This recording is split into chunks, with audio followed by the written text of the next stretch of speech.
8 words. That's all it took to shatter everything I believed about my place in my own home. She's not my daughter anyway. The letter sat on his desk, handwritten, unsealed, as if he wanted me to find it. Or maybe he simply didn't think I mattered enough to hide it from. I was 17 years and 11 months old. I had 29 days. And I didn't wait. What I did next would set off a chain of events spanning 2 decades. A vanishing act, a disconnected phone line, an inheritance he never saw coming. And 20 years later, a knock on my door from a man who had lost everything, including the right to call himself my father. Hello, everyone. I'm Ondine Delaney, 38 years old. Today, I'm going to tell you a story that isn't about revenge. It's about what happens when you wait long enough for the truth to find its own way into the light. If you're watching this, please subscribe and let me know where you are watching from. The house on Maple Creek Drive had been my mother's dream. A white colonial with black shutters, a wraparound porch, and a backyard where she'd planted roses every spring. She bought it in 2015, 3 years before she married Richard Calloway, and 4 years before the cancer took her from me. By the time I was 17, I barely recognized the place. The roses were gone. Richard said they attracted too many bees. The porch swing where Mom and I used to read together had been replaced by 2 rigid Adirondack chairs that no one ever sat in.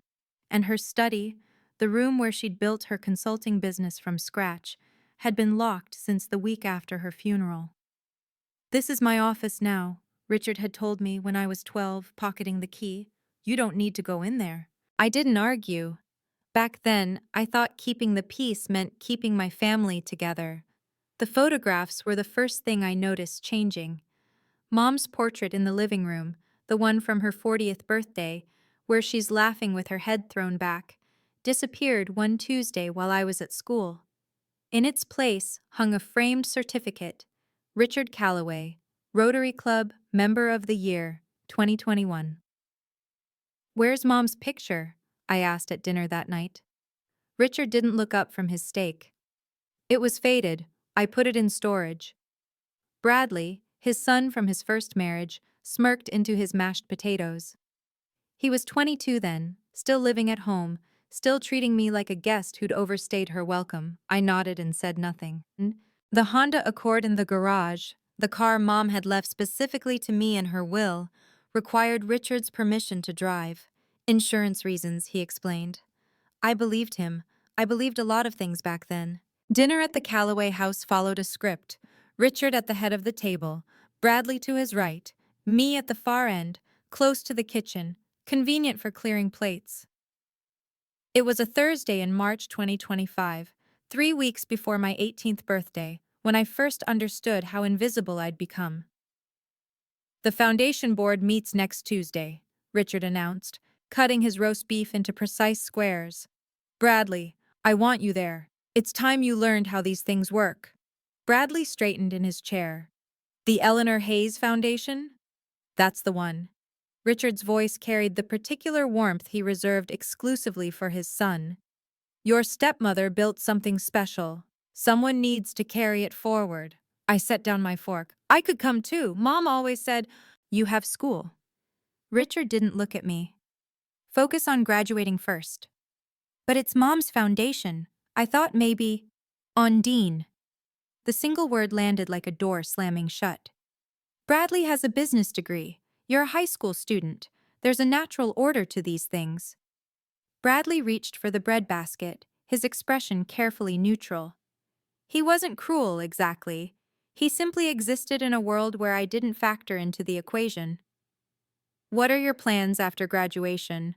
Richard asked, his tone shifting to something almost conversational, almost paternal. "I'm looking at Ohio State. Maybe business, like Mom." "Don't count on anyone else to fund that." He returned to his roast beef. "I've got a meeting with the lawyers next week. Estate matters. Nothing you need to worry about." The words hung in the air. Nothing you need to worry about. I finished my dinner in silence, replaying that phrase. Estate matters. Lawyers. Next week. Something cold settled in my stomach, and it wasn't the food. The spare key had always been in the kitchen drawer, hidden beneath the rubber bands and expired coupons. Mom showed me when I was 10. Just in case, she'd said, pressing it into my palm. This house is yours too, baby. Never forget that. Richard left for his Rotary meeting at 6:30 on Saturday evening. Bradley was at a friend's house. I had maybe 2 hours. The study door opened with a soft click that sounded like a thunderclap in the empty house. Everything had changed. Mom's mahogany desk was buried under Richard's files. Her bookshelves, once filled with business texts and poetry collections, now held golf trophies and framed handshakes with local politicians. The room smelled like his cologne, sharp, aggressive, nothing like the lavender Mom used to wear. I needed my birth certificate for my college applications. That was the reason I told myself as I rifled through the filing cabinet. A legitimate reason. A legal document that belonged to me. The letter was sitting on top of the desk, weighted down by a brass paperweight shaped like a lion, unsealed, unfolded, as if he'd been reading it recently. I recognized Richard's handwriting immediately, the sharp slant, the aggressive loops. Dear Mr. Patterson, regarding our discussion about the estate restructuring, proceed as planned. Once she turns 18, kick her out. She's not my daughter anyway. The asset transfer should be completed before her birthday to avoid any legal complications. Eleanor's accounts need to be consolidated under my name before the girl has any claim. R. Calloway. My hands didn't shake. That surprised me. I pulled out my phone and photographed every page. The letter, the envelope addressed to Patterson and Associates Family Law, the date in the corner, March 3rd, 2025. 29 days before my birthday. I put everything back exactly as I'd found it, locked the door, and returned the key to its drawer. Then I sat in my room and made a plan. 29 days. I wrote the number on a post-it note and stuck it inside my closet door where no one would see it. Every morning, I crossed off another day. A countdown to either my destruction or my escape. The math was simple, and it was devastating. According to Richard's letter, the asset transfer would be completed before my 18th birthday. That meant whatever Mom had left me, whatever she'd worked her entire life to build, would be gone before I could legally claim it. I knew the rough numbers. Mom's life insurance policy, $500,000, with me listed as the sole beneficiary. Her investment accounts, somewhere around $300,000 by the time she passed. The house, which she'd bought outright before marrying Richard, her share of the consulting business she'd sold in 2018, all of it was supposed to come to me. But I had no access, no statements, no passwords. Richard had handled everything since Mom's death, and I'd let him because I was 12 years old and drowning in grief, and he was the only adult left in my life. I'd let him because I thought he loved me. Sitting on my bed that night, I pulled up the photo of the letter on my phone. She's not my daughter anyway. The words blurred as my eyes watered, but I blinked the tears away. Crying wouldn't save me. I thought about Mom in her final weeks, how she'd grip my hand with surprising strength. I've arranged everything, she'd whisper. Don't trust Richard. If anything happens, find Margaret Thornton. Promise me. I was 12. I'd nodded without understanding. Now I was 17 years and 11 months old, and I finally understood. I found the business card in my jewelry box, tucked behind a pair of earrings Mom had given me. Margaret Thornton, Eskrana Thornton and Associates. The next morning, I called in sick to school. The law office of Thornton and Associates occupied the second floor of a brick building in downtown Columbus, 45 minutes from Maplewood. I'd told Richard I had a stomach bug. He barely looked up from his newspaper.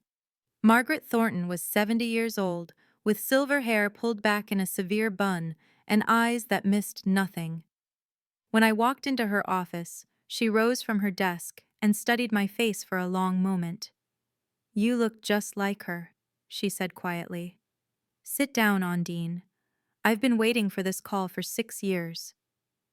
I handed her my phone with the photo of Richard's letter.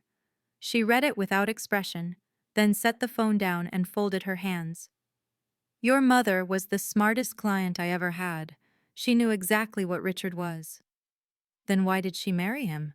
Because she was dying, and she didn't want you to be alone. Margaret's voice softened. She thought she could protect you with legal documents. She almost succeeded. From her desk drawer, she produced a manila folder thick with papers. This is a certified copy of your mother's will. The original is filed with the Franklin County Probate Court. Richard doesn't know I have this. I opened it with trembling fingers.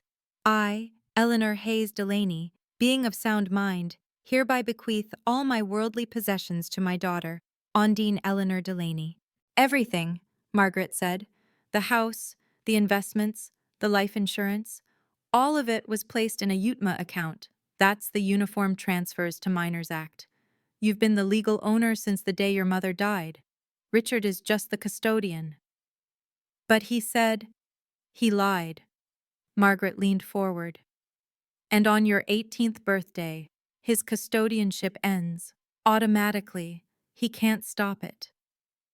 The room seemed to tilt. How much? As of last month's statement, $847,312.45. Margaret walked me through the law like a general explaining a battle plan.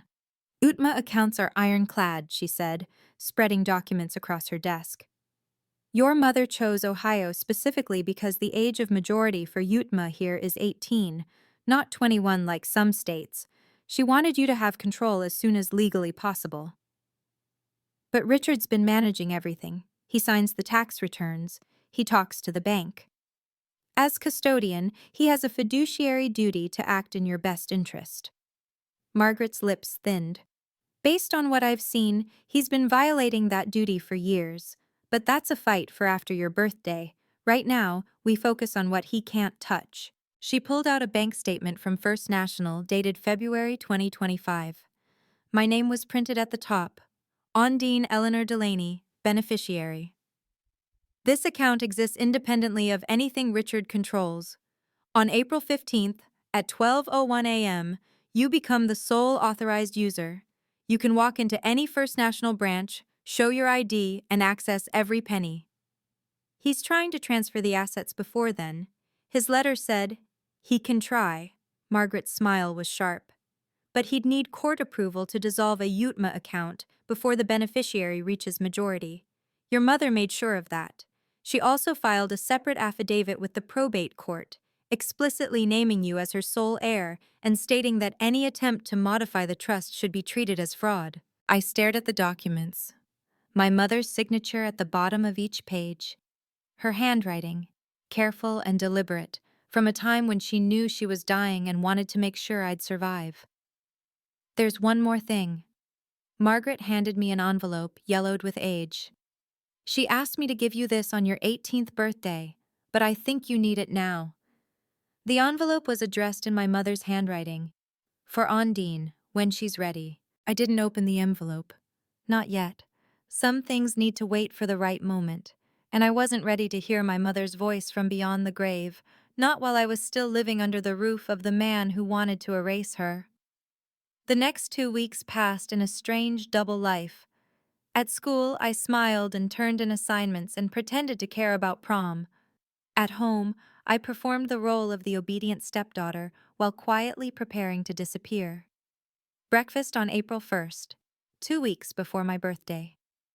Richard sat at the head of the table, scrolling through his phone. Bradley was shoveling eggs into his mouth, already dressed for his shift at the foundation office. I poured myself orange juice and waited. Big plans for your birthday? Richard asked, not looking up. Just dinner with some friends, maybe. Good. Keep it simple. He set down his phone and fixed me with a look I couldn't quite read. We should talk about your future soon, after graduation. Sure. I've been thinking about what's best for you, Ondine. A fresh start somewhere. Maybe out of state. My grip tightened on my glass. Out of state? Ohio has limited opportunities for young people. I have some contacts in Arizona. Good job market there. Arizona, 2,000 miles from Maplewood, 2,000 miles from my mother's grave, from Margaret Thornton. from anyone who might ask questions. That's something to think about. Think fast. Richard returned to his phone. These opportunities don't wait. Bradley caught my eye across the table. For a moment, something flickered in his expression. Discomfort, maybe, or guilt. Then he looked away. I finished my breakfast in silence, calculating. 14 days. I could survive 14 more days. I just had to make sure Richard didn't figure out what I knew.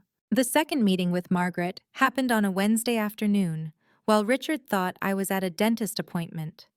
Her office felt different this time, less intimidating, more like a war room. She'd laid out documents across the conference table, bank statements, property records, copies of my mother's business filings. "I've been doing some digging," she said, sliding a folder toward me. "Your stepfather has been busy."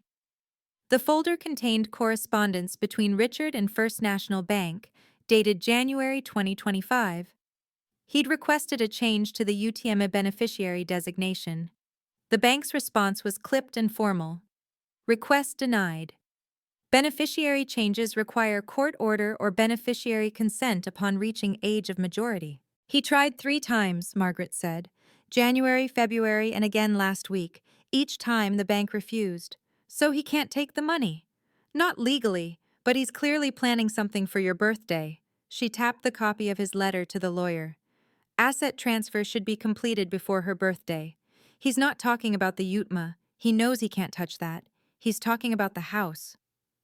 My stomach dropped. The house is in Mom's name. It was.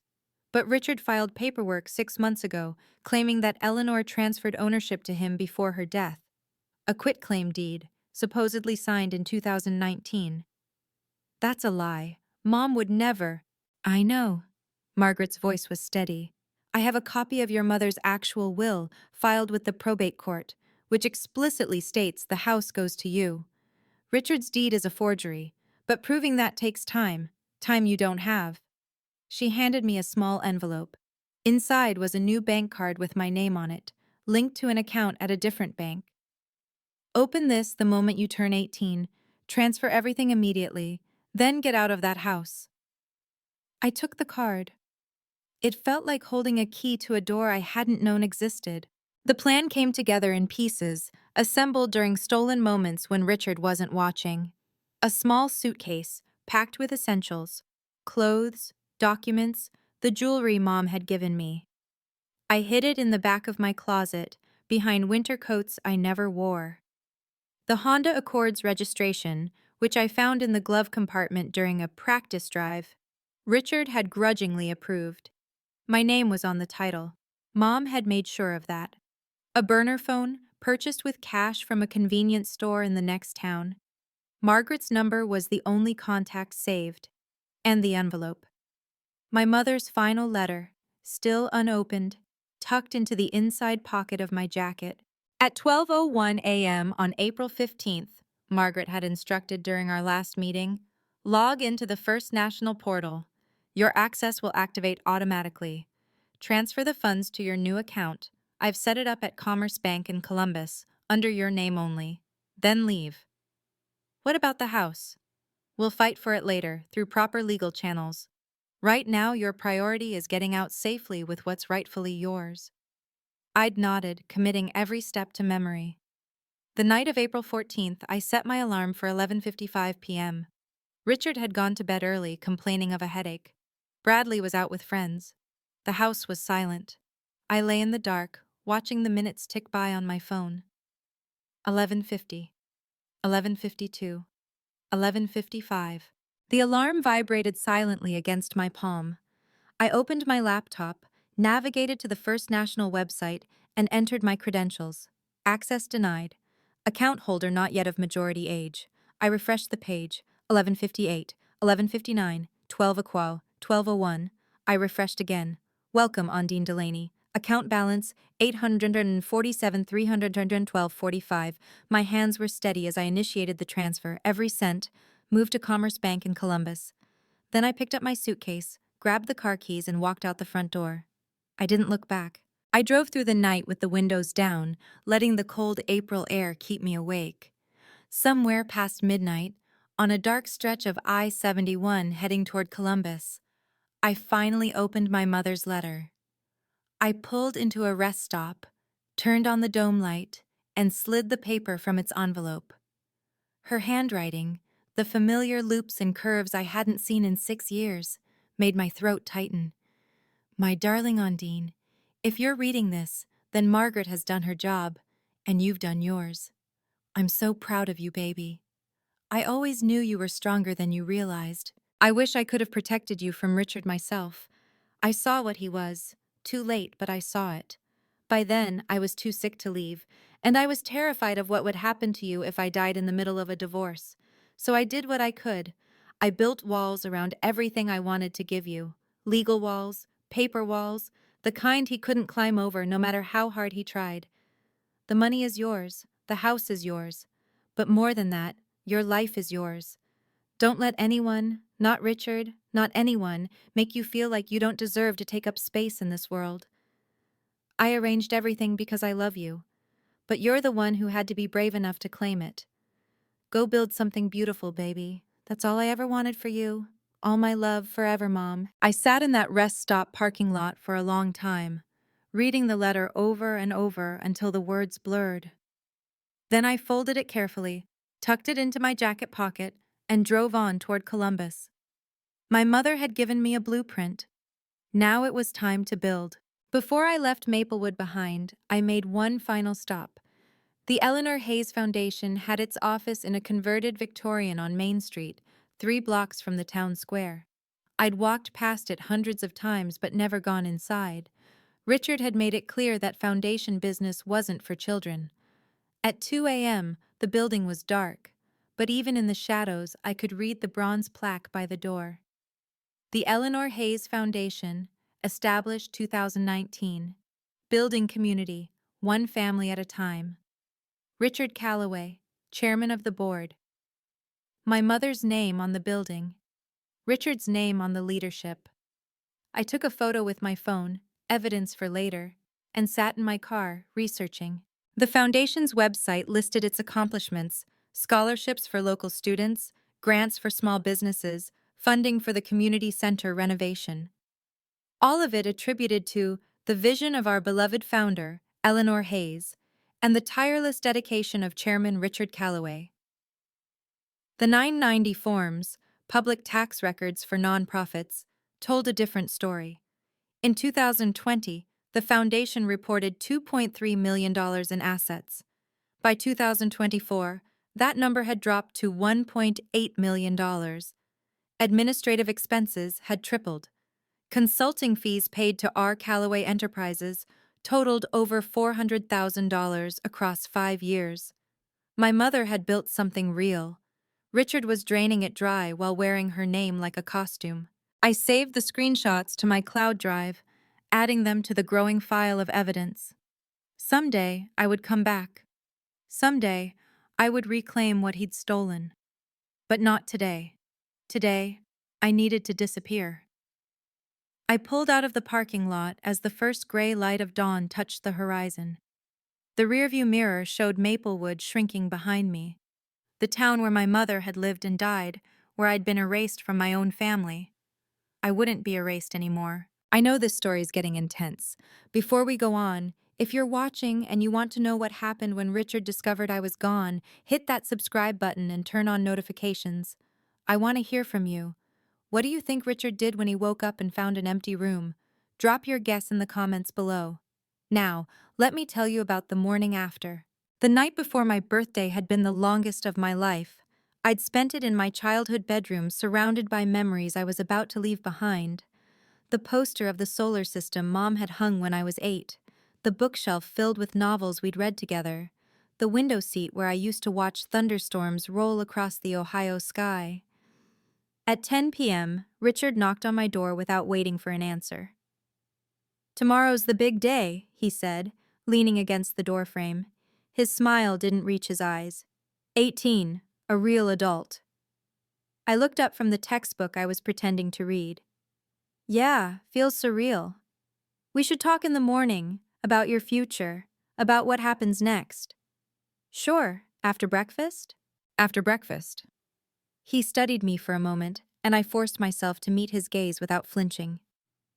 You know, Undine, everything I've done has been for your own good. Your mother would have wanted. I know. The words tasted like ash. I appreciate everything, Richard. His smile widened, satisfied. Good. Get some sleep. Big day tomorrow. He closed the door and I listened to his footsteps retreat down the hallway. Big day indeed. I checked my phone. 10:17 p.m. Less than 2 hours until midnight. Less than 2 hours until I became a legal adult with full control over my inheritance. Less than 2 hours until Richard's plan fell apart. I pulled my packed suitcase from behind the winter coats and set it by the door. The car keys were in my jacket pocket. The burner phone was charged. Margaret's number was memorized. At 11:30, I heard Richard's bedroom door close. At 11:45, the house fell silent. At 11:55, my alarm vibrated. It was time. 12:01 a.m., April 15th, 2025. The moment the clock turned, I refreshed the First National portal one final time. The screen flickered, loaded, and there it was. Welcome, Undine. Eleanor Delaney. Account status. Active available balance. $847,312.45. I initiated the transfer to Commerce Bank with fingers that refused to tremble. The system asked for confirmation. I clicked yes. Transfer initiated. Funds will be available within 24 hours. I closed the laptop, slid it into my backpack, and stood in the darkness of my childhood bedroom for the last time. The house was silent. Richard slept down the hall, dreaming of whatever men like him dream about. Control, probably. Dominance. The satisfaction of crushing someone smaller. He had no idea that his carefully constructed plan was already crumbling. I picked up my suitcase, shouldered my backpack, and crept down the stairs. Every creak of the old wood sounded like a gunshot, but no lights came on. No doors opened. The Honda Accord sat in the driveway, keys in my pocket. My name on the title. My car, legally and completely. I loaded my bags into the trunk and slid behind the wheel. The engine turned over on the first try. I backed out of the driveway slowly, headlights off until I reached the street. The house on Maple Creek Drive shrank in my rearview mirror. White colonial, black shutters, wraparound porch where my mother's ghost still lingered. I didn't leave a note. I didn't owe him an explanation. At the end of the street, I turned onto the main road and finally switched on my headlights. The highway stretched before me, dark and empty and full of possibility. I was 18 years old, $800,000 richer and finally free. By 8 a.m., I was sitting in a coffee shop in Columbus, 2 hours from Maplewood, watching my phone light up with notifications I had no intention of answering. 15 missed calls from Richard's number, 23 text messages, escalating from confusion to anger. 7:02 a.m. Undine, where are you? 7:15 a.m. This isn't funny. Call me back. 7:34 a.m. The car is gone. What did you do? 7:52 a.m. Undine, call me immediately. 8:01 a.m. I don't know what you think you're doing, but you're making a huge mistake. 8:15 a.m. The bank called. What did you do? I sipped my coffee and watched the messages roll in. There was something almost peaceful about it, watching him realize in real time that his perfect plan had collapsed. A new text appeared, this one in all caps. You have no idea what you've done. That money was for your future. I was protecting it for you. You're going to regret this. I screenshot the message and saved it to my evidence folder. Then I blocked his number. My burner phone buzzed with a message from Margaret. Bank confirmed the transfer attempt from Richard's end was rejected. He knows. Stay safe. I typed back, I'm in Columbus. I'm okay. Good. Don't go back. Don't contact him. Let me handle the legal side. The coffee shop was warm and bright, filled with college students and young professionals starting their days. Normal people living normal lives. I'd never felt more invisible, and I'd never felt more powerful. For 6 years, Richard had controlled everything. My access to money, my use of the car, my connection to my mother's memory. In one night, I'd taken it all back. I ordered a second coffee and started researching apartments. The call came at 6:17 p.m. on my 18th birthday. I was in a motel room outside Columbus eating takeout Chinese food and watching the local news. My real phone was off, tucked in the bottom of my suitcase. But the burner phone, the one only Margaret had the number for, suddenly lit up with an unknown caller. I almost didn't answer, but something told me to pick up. Hello? Did you really think you could outsmart me? Richard's voice was ice and venom, barely controlled. You stupid, ungrateful girl. Everything I did was for you. Your mother would be ashamed. I set down my chopsticks. How did you get this number? I have my ways. You think you're clever, running off in the middle of the night like a thief? That money was supposed to be managed properly. You're a child. You'll blow through it in a year and come crawling back. I'm 18, legally an adult, and that money was always mine. You don't know anything about the real world. His voice dripped with contempt. You'll fail. You'll end up on the street. And when you do, don't expect me to take you back. I let the silence stretch for a moment. Mr. Calloway, I said finally, my voice steady, I'm not going to argue with you. I'm not going to explain myself. I'm simply going to say this once. Don't contact me again. You ungrateful. Goodbye. I hung up, then powered off the burner phone and removed the SIM card. The next morning, I bought a new phone with a new number. Only Margaret had it. Richard Calloway had promised I'd come crawling back. 20 years later, he would be the one standing at my door. But I'm getting ahead of myself. 20 years is a long time to build a life. I spent the first year in Columbus, finishing my GED and working part-time at a property management company.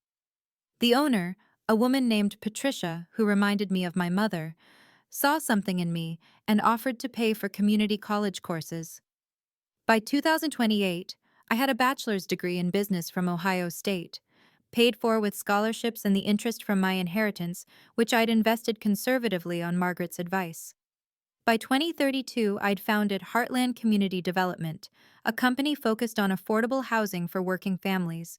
We started small, one duplex renovation in a forgotten neighborhood, then another, then a whole block. By 2045, Heartland had completed 47 projects across Ohio. Annual revenue, $28 million. Employees, 112. Families housed, over 2,000. I'd also gotten married to a man named James who taught high school history and made me laugh every single day. We had 2 children, Eleanor, 12, and Michael, 10. I'd built the life my mother dreamed of for me. But I never forgot Maplewood. In 2043, I hired an independent CPA to audit the Eleanor Hayes Foundation. The results confirmed what I'd suspected for years. Richard had siphoned over $400,000 in consulting fees and administrative expenses. The foundation that bore my mother's name was being used as his personal piggy bank. I could have gone public then. I could have destroyed him. Instead, I waited. In 2044, the foundation announced plans to build a community center in Maplewood, the Eleanor Hayes Community Center. They needed $1.5 million. They had $300,000. I made a single phone call to the foundation's development director. I'd like to make an anonymous donation, I said, $1.2 million. On one condition. My identity stays private until the dedication ceremony. The director agreed without hesitation. Richard had no idea who was funding his crowning achievement. March 15, 2045. 1:30 p.m. The Eleanor Hayes Community Center gleamed in the pale spring sunlight, a modern building of glass and warm wood, designed to welcome everyone who walked through its doors. My mother would have loved it. I sat in my rental car across the street, watching the crowd gather. 200 people, maybe more.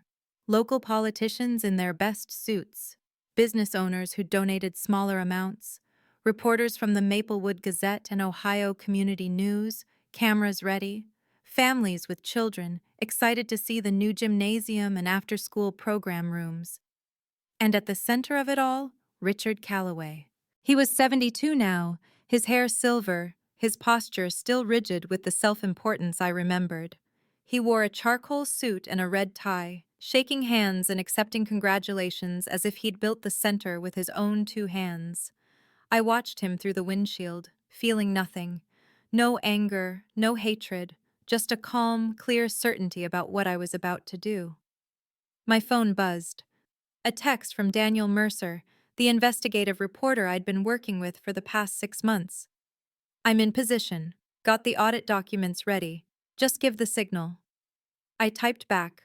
Wait for my cue. Another text. This one from Margaret. Are you sure about this? There's no going back. I'm sure. I checked my reflection in the rearview mirror. 38 years old, professional blazer, hair pulled back, the face of a woman who'd spent 2 decades building something real, while the man who tried to destroy her built nothing but lies. I stepped out of the car and walked toward the crowd. The guest list included a name Richard hadn't recognized. O. Delaney, representative of anonymous donor.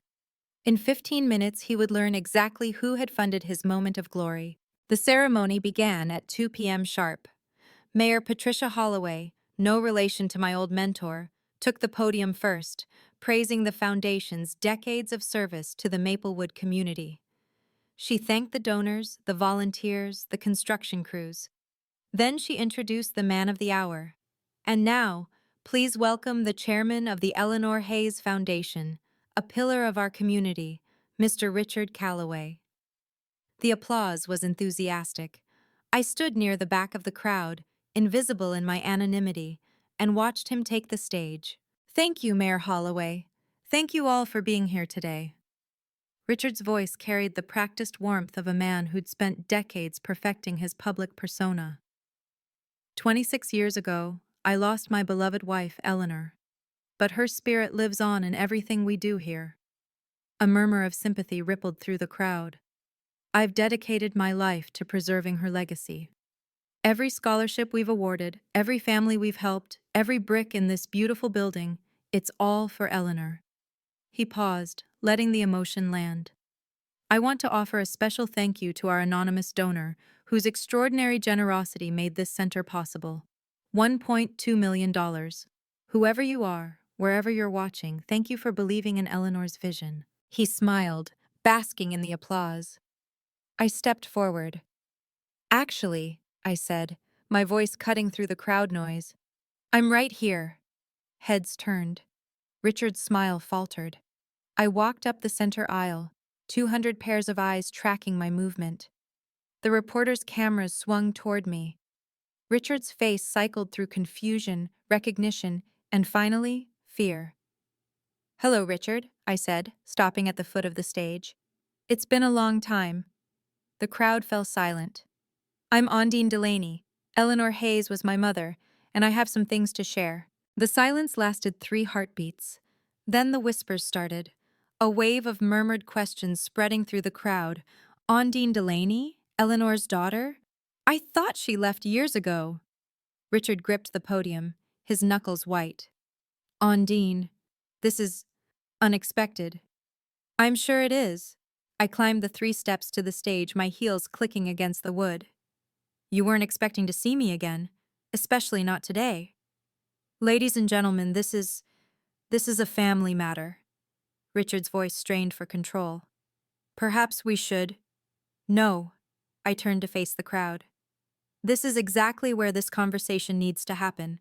In front of everyone who believed in the Eleanor Hayes Foundation. In front of everyone who trusted this man. Mayor Holloway half rose from her seat. Ms. Delaney, perhaps this isn't the appropriate. Mayor Holloway, I'm the anonymous donor. I gave $1.2 million to build this center. I think that earns me a few minutes of your time. The mayor sat back down. I pulled a folder from my bag, the same folder Margaret had given me 20 years ago, now supplemented with 2 decades of additional evidence. 20 years ago, when I was 17 years old, I found a letter on Richard Calloway's desk. I held up the photograph, enlarged and laminated. 8 words that changed my life. I read them aloud. Once she turns 18, kick her out. She's not my daughter anyway. Gasps from the crowd. A woman in the front row covered her mouth. Richard's face had gone gray. That's been taken out of context. There's more. I pulled out the next document. This is my mother's will, filed with the Franklin County Probate Court in 2019. It names me as her sole heir. Richard spent years trying to steal my inheritance. I looked at him. Would you like to explain, or should I continue? Richard's mouth opened and closed, but no words came out. I continued. This is a certified audit of the Eleanor Hayes Foundation, conducted by an independent CPA in 2043. I held up the bound report, its cover clearly visible to the cameras. It documents over $400,000 in misappropriated funds, money that was supposed to help this community, diverted to consulting fees paid to R. Callaway Enterprises. I flipped to a flagged page. Page 47. Personal travel expenses, totaling $87,000, were classified as program costs. Page 62. Home renovation invoices for the Callaway residents were submitted as facility maintenance. Page 89. Tuition payments for Bradley Callaway were coded as scholarship disbursements. The crowd's murmurs had grown to a rumble. This isn't a family dispute, I said, my voice steady. This is fraud. Fraud committed against my mother's memory, against this community, and against every family who believed their donations were going to help people in need. Richard finally found his voice. You have no right. This is slander. I'll sue. Everything I've said is documented and verified. I turned to the reporters. Copies of the full audit, along with supporting bank records and correspondence, were submitted to the Ohio Attorney General's office this morning. Mr. Mercer from the Gazette has been investigating independently for 6 months. Daniel Mercer stood up, notepad in hand. Mr. Callaway, would you like to comment on the allegation that you forged a quitclaim deed to steal Ms. Delaney's childhood home? Richard's face went from gray to white. I think, Mayor Holloway said slowly, rising from her seat, we need to adjourn this ceremony, immediately. A board member I didn't recognize stood up. I move for an emergency vote of no confidence in Chairman Callaway. The second came before he finished speaking. I know this is the moment you've been waiting for, but the story isn't over yet. If you want to know what happened to Richard after that ceremony, and why he showed up at my door 20 years later, keep watching. And if you're thinking of someone who once treated you the way Richard treated me, share this video. Sometimes knowing someone else made it through is enough. Let me tell you what happened next. The vote took less than 5 minutes. 6 board members raised their hands for removal. Only Bradley Callaway abstained, his face a mask of confusion and dawning horror. The motion carries, the board secretary announced, her voice shaking slightly. Richard Callaway is hereby removed as chairman of the Eleanor Hayes Foundation, effective immediately. Richard stood frozen at the podium, his world collapsing in real time. This is a mistake, he said, but his voice had lost its authority. I've given 26 years to this foundation. Eleanor wanted her daughter to inherit her legacy. I stepped forward, my voice calm but carrying. You tried to erase me, you tried to steal from me, and you used my mother's name to do it. The crowd had begun to disperse, but the cameras were still rolling. Daniel Mercer was scribbling furiously. 2 other reporters were already on their phones calling in the story. Mayor Holloway approached me, her expression a mix of shock and respect. Ms. Delaney, I had no idea. The city has worked with the foundation for years. The foundation can still do good work, I said. Under proper oversight. I'm prepared to continue my support, on the condition that an independent board is appointed and annual audits are made public. She nodded slowly. That seems reasonable. Richard hadn't moved from the podium. He looked smaller somehow, diminished. The confident patriarch who'd controlled my childhood had shrunk into a confused old man whose lies had finally caught up with him. Ondine, he said, his voice cracking. Please, we can talk about this. We're family. No. I picked up my folder and turned away. We never were. I walked off the stage without looking back. Behind me, I heard the click of cameras and the buzz of a story spreading. The aftermath unfolded with the precision of a well-documented case. Within an hour of the ceremony's abrupt end, the Foundation's board convened an emergency session in the community center's conference room. I wasn't present, I'd said what I needed to say, but Margaret attended as my legal representative. She called me that evening with the results. They voted unanimously to restructure, she said.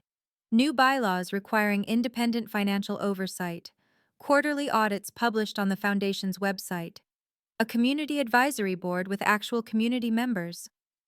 And Richard? Permanently barred from any leadership role. They're also referring the financial irregularities to the state attorney general for formal investigation. I sat in my hotel room processing. 20 years of waiting, and it had taken less than a day for everything to change. They offered you a seat on the new board, Margaret continued. I told them you declined. I don't want power over the Foundation. I just want it to work the way Mom intended. I know. That's what I told them. She paused. They're renaming the position of chairman. It'll be executive director now. A paid professional, not a volunteer figurehead. The first candidate they're considering is a nonprofit management specialist from Cleveland. Good. Ondine. Margaret's voice softened. Your mother would be proud of you. Not for the confrontation, for building a life worth protecting, for coming back on your own terms. I thought about the letter in my jacket pocket, the one I still carried everywhere. Go build something beautiful, baby. I know, I said. Thank you, Margaret, for everything. For 20 years of everything. It was my honor. I could hear her smile through the phone. Now go home to your family. You've earned it. I booked a flight back to Columbus for the next morning. The headlines hit within 48 hours. Maplewood Gazette, March 17, 2045. Foundation chairman ousted after daughter exposes financial misconduct. Ohio Community News, March 18, 2045. Eleanor Hayes's daughter returns after 20 years, reveals stepfather's alleged fraud. Columbus Dispatch, March 19, 2045. Local developer Ondine Delaney confronts past, funds community center named for late mother. The story spread beyond local news. A regional NPR affiliate picked it up. A podcast about nonprofit accountability requested an interview. The narrative had legs: the wronged daughter, the scheming stepfather, the dramatic public confrontation, the decades of patient evidence gathering. I declined most interview requests. The story spoke for itself. The social consequences for Richard were swift and merciless. The Maplewood Rotary Club, the organization whose awards had replaced my mother's photographs, requested his resignation within a week. He complied without public comment. His country club membership was not renewed when it came up for review in April. Former colleagues who'd praised his tireless dedication suddenly couldn't recall working closely with him. The Ohio Attorney General's office opened a formal investigation in May 2045. They subpoenaed 25 years of Foundation records, bank statements, and tax filings. I followed the case from a distance, through Margaret's updates and occasional news alerts. I didn't need to be involved anymore. The system was working the way it was supposed to work, slowly, methodically, with evidence and due process. Richard Calloway, the man who'd tried to erase me from my own family, was being erased from the community he'd spent decades cultivating. I didn't feel triumphant. I didn't feel vengeful. I felt something quieter. The satisfaction of a debt finally paid, a wrong finally acknowledged. I went back to my life, my company, my husband, my children, and I let the justice system do its work. The investigation took 14 months. In June 2046, the Ohio Attorney General's office released its preliminary findings. Richard Calloway had misappropriated $412,000 from the Eleanor Hayes Foundation between 2019 and 2044. The funds had been used for personal travel, home renovations, and, as the audit had suggested, tuition payments for his son Bradley.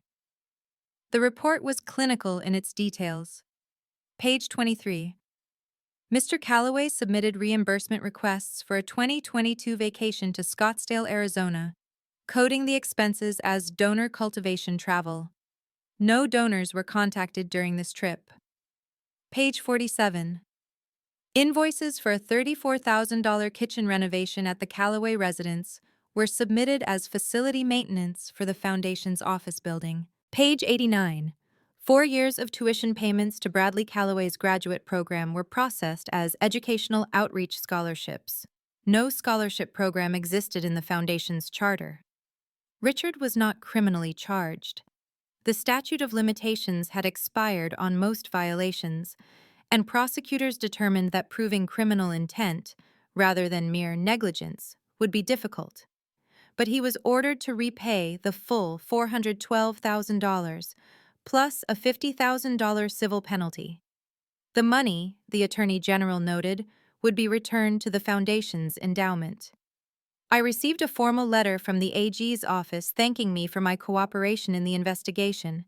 I filed it with the rest of the documents, the letter, the will, the audit, the news clippings, in a folder I kept in my home office safe. Evidence of a life reclaimed. Bradley Calloway sent me an email 3 days after the report was released. It was short. Ondine, I didn't know. I'm sorry. I understand if you don't want to respond. I read it twice, then archived it without reply. Some apologies come too late to matter. Some bridges burn so completely that there's nothing left to rebuild. The years after the investigation were not kind to Richard Calloway. I didn't track him obsessively. I had a life to live, a company to run, children to raise. But news filtered through occasionally, carried by old Maplewood connections or Margaret's periodic updates. 2047. Richard sold the house on Maple Creek Drive, the house my mother had bought, the house where I'd grown up, the house he'd tried to steal through a forged deed. The proceeds went toward his legal debts and the court-ordered restitution. 2049. Bradley Calloway, now a mid-level manager at an insurance company in Cincinnati, stopped returning his father's calls. The discovery that his graduate education had been funded through charity fraud, that his degree was built on stolen money, had severed something between them. 2051. Richard moved into a small apartment in a declining neighborhood of Columbus. His Rotary connections, his country club friends, his foundation colleagues, all had evaporated. He lived on Social Security and a modest pension from a job he'd held decades earlier. 2054. The apartment building was sold to developers. Richard, now 81, couldn't afford the new rent. I learned this last detail from Margaret, who still kept tabs on the situation. He's been calling around, she told me over the phone. Old acquaintances, distant relatives. No one's taking him in. What about Bradley? Bradley's wife won't allow it. She found out about the foundation scandal and put her foot down. I sat with that information for a long moment. The man who'd planned to throw me out on my 18th birthday now had nowhere to go. What do you want to do? Margaret asked. Nothing, I said. He made his choices. I made mine. But I knew, somehow, that the story wasn't over yet. While Richard's world contracted, mine expanded. Heartland Community Development grew beyond anything I'd imagined when I started with that first duplex renovation in 2032. By 2055, we'd completed 63 projects across Ohio, Indiana, and Kentucky. Our model, affordable housing that didn't look or feel like affordable housing, had been featured in urban planning journals and replicated by organizations in other states.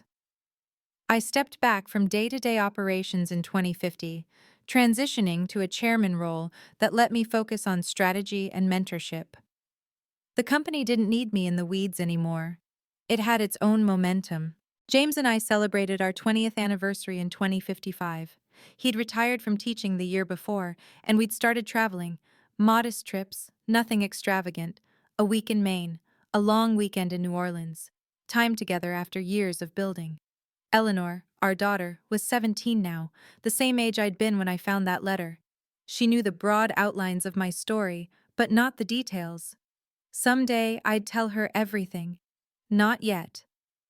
Michael, 15, had his father's easy humor and his grandmother's stubbornness. He'd never met Eleanor Hayes, but he carried her name as his middle name, and sometimes I saw flashes of her in his determination. I read my mother's letter every year on my birthday. The paper was fragile now, the creases worn thin from unfolding and refolding. But the words never faded. Go build something beautiful, baby. I had. I was still building. The Eleanor Hayes Foundation, under its new leadership, had become what my mother intended, a genuine force for good in Maplewood. I attended the annual gala every few years, anonymous in the crowd, watching her legacy finally fulfill its promise. I thought the story was over. I was wrong. April 15, 2055. 30 years to the day since I walked out of that house. I was in the kitchen making breakfast when the doorbell rang. James was upstairs. The kids were still asleep. I wiped my hands on a dish towel and walked to the front door, expecting a package delivery or maybe a neighbor. I opened the door, and Richard Calloway stood on my porch. He was 82 years old. The silver hair I remembered from the ceremony had thinned to wisps. His clothes, a wrinkled button-down shirt and khakis that hung loose on his frame, looked like they'd been slept in. A single duffel bag sat at his feet. For a long moment, neither of us spoke. "Ondine," he said finally. His voice was smaller than I remembered, stripped of its old authority. I didn't know where else to go. I studied his face, the sunken cheeks, the rheumy eyes, the tremor in his hands. This was the man who'd written that letter. The man who'd called me stupid and ungrateful. The man who'd promised I'd fail and end up on the street. And here he was, standing on my doorstep, asking for help. "How did you find my address?" "Public records. Your company's registered agent." He swallowed. I don't have anywhere else. Bradley won't. And the apartment." He trailed off, unable to finish. I leaned against the doorframe, feeling the weight of 30 years pressing down on this single moment. The teenage girl who'd fled in the middle of the night. The woman who'd built an empire from the ashes of her childhood, the mother, the wife, the CEO, all of them looking at the man who'd tried to destroy her. "Why should I help you?" I asked quietly. "Give me one reason." Richard's mouth worked silently for a moment. "I don't have one," he said finally. "I don't have a reason. I'm asking." I let the silence stretch. "Do you remember what you wrote in that letter?" I asked. "The one I found on your desk." He flinched. "Ondine. Once she turns 18, kick her out. She's not my daughter anyway." I recited the words from memory, the way I'd recited them 1,000 times over 30 years. "You were counting down the days until you could throw me out of my own home. You tried to steal my inheritance. You used my mother's name to build your reputation while erasing me from her legacy." "I was wrong." His voice cracked. "I was so wrong. I didn't understand." "You understood perfectly." I kept my voice level, without heat. "You knew exactly what you were doing. You just didn't think there would be consequences." He had no response to that. I reached into the pocket of my cardigan and pulled out a folded piece of paper, a list I'd prepared months ago when Margaret first told me Richard was running out of options. I'd known this moment would come. I'd had time to decide what I would do. "This is a list of resources," I said, handing it to him. "Shelters, social services, transitional housing programs. Some of them are funded by organizations I support. They'll help you get back on your feet."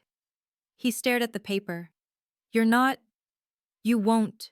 "I'm not going to take you in, Richard." I said it gently without malice. "I'm not your daughter. You made that clear 30 years ago, and I don't owe you a home.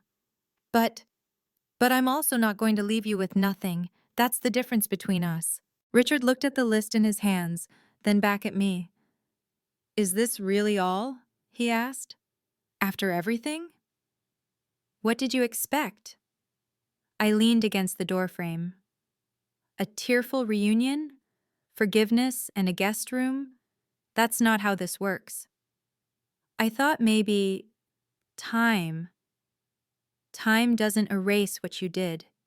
It just gives you distance from it. I crossed my arms. I've had 30 years to process what happened, to build a life that has nothing to do with you. I'm not angry anymore, Richard. I'm just done. He stood there, diminished, clutching the paper like a lifeline. Your mother, he started. Eleanor. She would have. Don't. The word came out sharper than I intended. You don't get to tell me what my mother would have wanted. You spent 25 years exploiting her memory. You lost that right. The silence between us was heavy with decades of unspoken things. I forgave myself, I said finally more quietly, for believing you, for staying silent, for all the years I thought I wasn't good enough. That was the hard work. You? I shook my head. You have to figure that out on your own. Richard nodded slowly. A broken man accepting a verdict he couldn't appeal. Goodbye, Richard. I stepped back and closed the door. Through the window, I watched him pick up his duffel bag and walk down the porch steps, moving slowly, like every step cost him something. He paused at the end of the driveway, looked back once, then turned and walked away. I stood at the window until he disappeared around the corner. Mom? Eleanor's voice came from the stairs. Who was that? I turned to see my daughter, 17 years old, watching me with curious eyes. No one important, I said. Come help me with breakfast. That evening, after the kids were in bed and James was reading in the living room, I sat in my home office and opened the safe. The folder was still there, the letter, the will, the audit, the news clippings, my mother's final message. 30 years of evidence, 30 years of memory. I added one final item. The list of resources I'd given Richard, photocopied before I handed it over. Documentation, even now, even at the end. Then I closed the safe and sat in the quiet. 20 years of building, 30 years of healing, a lifetime of learning that the best revenge isn't revenge at all. It's becoming someone your enemies can't touch. Richard Calloway died in 2058, 3 years after that morning on my porch. I learned about it through a brief obituary in the Maplewood Gazette. Richard Calloway, 85, former community leader, passed away at Shady Pines Care Facility. No services planned. I didn't attend. There was nothing left to say. But I did make one final gesture. Anonymous, of course. The Eleanor Hayes Foundation received a $100,000 donation that year, earmarked for a new program, transitional housing assistance for seniors aging out of the system. The kind of help Richard needed at the end. The kind of help I wished someone had given him, not for his sake, but because my mother would have wanted her legacy to help everyone, even the people who didn't deserve it. That's the difference, I think, between justice and vengeance, between boundaries and cruelty. I built something beautiful, just like Mom asked, and I made sure the door stayed closed to anyone who tried to tear it down. If you're watching this, and you've ever been made to feel like you don't belong in your own life, know that you do. Know that you can build something they can't take away. And know that closing the door isn't the same as losing. Sometimes, it's how you finally win. Thank you for staying until the end of my story. If you've ever been overlooked, underestimated, or made to feel like you didn't matter, I want you to know you matter. And sometimes the best way to prove it is to keep building, keep growing, keep moving forward. Now I have a question for you. If you were me, would you have opened that door? Would you have given Richard that list? Or would you have turned him away with nothing? I genuinely want to know. Drop your answer in the comments. And if this story resonated with you, please subscribe and hit the notification bell so you don't miss the next one. Share it with someone who needs to hear that they're not alone. Until next time, keep building something beautiful.